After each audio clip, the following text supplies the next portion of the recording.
ഇപ്പൊ ജഡ്ജസിനെ കുറിച്ച് പറഞ്ഞല്ലോ, ശരത് സാർ ആണെങ്കിലാട്ടെ, ഷാൻ സാർ ആണെങ്കിലും, അവര് തരുന്ന ടിപ്സ് ഒക്കെ എങ്ങനെയായിരുന്നു? വളരെ നല്ല ടിപ്സുകളായിരുന്നു നമുക്ക്. ശരത് സാറ് പിന്നെ ഓരോ പാട്ടുകളുടെ സംഗതികളൊക്കെ കറക്റ്റ് ക്ലിയർ ആണ്. സാറ് പാടുന്ന കേട്ടാൽ പോലും അത്ര ശ്രുതിയിലിങ്ങനെ ലയിച്ച് കിടക്കും സാറ് പാടുന്ന കേട്ടാല്.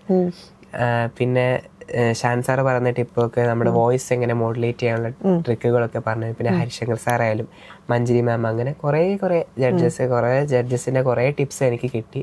അത് വളരെ വലിയൊരു കാര്യമാണ്. എന്തെങ്കിലും സ്വന്തമായിട്ട് ചെയ്യുന്നുണ്ടോ സൗണ്ടിന് വേണ്ടിയിട്ട് എന്തെങ്കിലും? ഇല്ല, സ്വന്തമായിട്ടൊന്നും ചെയ്യുന്നില്ല. ഐസ്ക്രീം ഒക്കെ ഒരു 3-4 വർഷമായി.